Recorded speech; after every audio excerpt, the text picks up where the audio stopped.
அனைவருக்கும் வணக்கம். என் பெயர் ஷாம். நான் இப்போ செயற்கை நுண்ணறிவு அதாவது ஏஐ பற்றி பேச போகிறேன். இப்போது செயற்கை நுண்ணறிவு மிக பிரபலமாக இருக்கிறது. எந்த துறையில் பார்த்தாலும் ஏஐ தான். ஆனால் இது ஒரு சாபம். இது மனிதர்களின் சிந்தனை திறமையை குறைத்து சோம்பேறிகள் ஆக்குகிறது. நண்பன் போல் நடித்து நம் கைகளை கட்டி போடும் விசித்திர சக்தி தான் இந்த ஏஐ.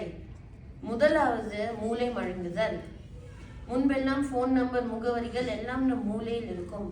ஆனால் இப்போ கைபேசிகள் ஏஐலாம் வந்ததுக்கு அப்புறம் எல்லாம் ஓகே கூகுள் அல்லது ஹே சிரி தான். ஒருவேளை கைபேசியில் சார்ஜ் தீர்ந்து விட்டால் நம் சொந்த வீட்டு விலாசத்தை கூட தெரியாம நடு ரோட்டில் நிற்க வேண்டி வரும். ஏஐ வந்ததால் நம்மளோட மூளை ஒரு பயன்படாத பழைய பேட்டரி போல் ஆகிவிட்டது.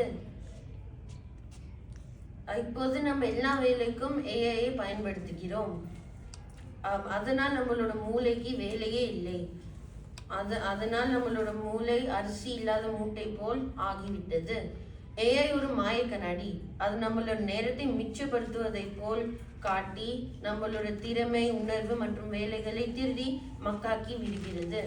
இப்போ நான் வேலைகளை திருடுறதுன்னு சொன்னேன் இல்லையா, அதுக்கு ஒரு உதாரணத்தை பார்க்கலாம். இப்போது யாரோ மொழிபெயர்ப்பு வேலையில் இருக்கிறார். அவர் ஒரு ஆங்கில புத்தகத்தை தமிழுக்கு மொழிபெயர்ப்பு செய்ய வேண்டும். அதுக்கு நிறைய நேரம் எடுக்கும். ஆனால் ஏஐ அதை உடனே செய்து விடும். அதனால் இந்த வேலைக்கு வாய்ப்புகள் குறைந்துட்டே வருகிறது. எதிர்காலத்தில் காணாமையே போயிடும். இரண்டாவது, படைப்பாற்றல் குறைவு. இப்போதெல்லாம் ChatGPT, ஓவியம் வர, கோபைலட் கட்டுரை எழுது, ஜெமினி பைத்தான் கோட் எழுது, கிளாட் பவர் பாயிண்ட் செய் என்று கூறுகிறோம். இந்த ஏஐகள்லாமோ அந்த சில நொடிகள்லேயே செய்து விடுகிறது. அதனால் நம்மளோட தனித்துவமான கற்பனை திறன் இப்போ குறைந்துட்டே வருது. அடுத்தது, தப்பு பண்ற திறமையே போச்சு. மனிதர்களின்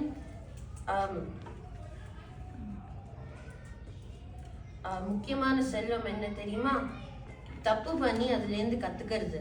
ஆனா ஏஐட்ட தப்புங்கிற பேச்சுக்கு இடம் இல்லை.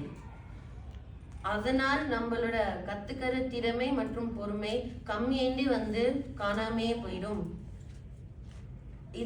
இதனால் நம்மளோட வாழ்க்கையே ஒரு ரோபோட்டிக் வாழ்க்கையாயிடும். அடுத்தது, ஏஐ பாடகர்கள். முன்பெல்லாம் கொடுமையான குரல்ல பாடினால் வீட்டுக்காரர்கள் தான் காதை முடிக்க வேண்டும். ஆனால் இப்போ அதே குரல் வச்சுட்டு ஏஐ பயன்படுத்தி எஸ்பிபி, ஏஆர் ரஹ்மான், அனிருத் ரவிச்சந்தரை போல் குரலை மாத்திக்கலாம். இப்போ மனசுலாயும் ஒரு பாட்டு வந்தது இல்லையா, அதுல மலேசியா வாசுதேவன் என்ற பாடகரின் குரலை போட்டார்கள். ஆனால் மலேசியா வாசுதேவன் 15 வருஷத்துக்கு முன்னாடி இறந்து போயிட்டார். இதனால் நிஜமாவே நல்லா பாடுறவங்க இப்போ பயப்படுறாங்க. உண்மையான திறனுக்கு இப்போ மதிப்பே இல்லை. போராததுக்கு ஏஐ இப்போ ஒரு மருத்துவர் வேற ஆகிவிட்டது. இப்போ லேசாக தலைவலித்தால் கூட ChatGPTயில் கேட்கிறோம். அது ஏதோ உலக மகா வியாதி மாதிரி சொல்லி நம்மள ICUவில் சேர்க்க பார்க்கிறது. நிம்மதியை கெடுப்பதில் ஏஐக்கு தான் முதலிடம். முடிவாக ஏஐக்கு நம்ம அடிமை ஆகின்றே வரும். வேலை வாய்ப்புகள் இழப்பு, சோம்பேறித்தனம் மற்றும் உண்மையான திறமை அழிவு எல்லாம் ஏற்படுகிறது. ஏஐயால் நம்ம ஒரு ஆபத்தான நிலைமையில் இருக்கிறோம். ஏன்னா சாம் ஆல்ட்மேன் ChatGPTயை கண்டுபிடித்தானோ. எனவே ஏஐ ஒரு சாபம் தான். நன்றி, வணக்கம்.